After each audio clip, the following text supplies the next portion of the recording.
நான் ஆடு மேய்ச்சிட்டு இருக்கும் பொழுது ஒரு கரடி வந்து என்னுடைய மந்தையில் இருக்கிற ஒரு ஆடை கவ்விட்டு போயிடுச்சு. நான் பின்னாடியே போனேன். போயிட்டு அந்த கரடியோடைய வாயிலிருந்து அந்த ஆட்டை அதோடைய தாடை அடித்து அந்த கரடியை அடிச்சுட்டு நான் தூக்கிட்டு வந்தேன். அந்த ஆட்டை நான் காப்பாற்றினேன். அடுத்து ஒரு நாள் ஒரு சிங்கம் வந்தது.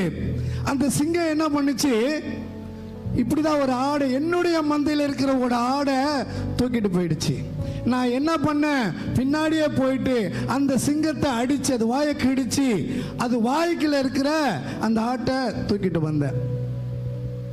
பொதுவா சிங்கத்துக்கிட்ட ஒரு இறை மாட்டிக்கிச்சுன்னா, அது ஒரு பிடிச்சிடுச்சுன்னா அது வாயிலிருந்து அந்த இறைய காப்பாற்றவே முடியாது. ஆனால் தாவீது ஒரு சர்டிஃபிகேட் கொடுக்குறாரு, என்னால் ஆடை அந்த சிங்கத்தையும் அந்த கரடியும் அடித்து அது வாயில் இருக்கிற ஆட்டை நான் காப்பாற்றி கொண்டு வந்திருக்கிறேன்.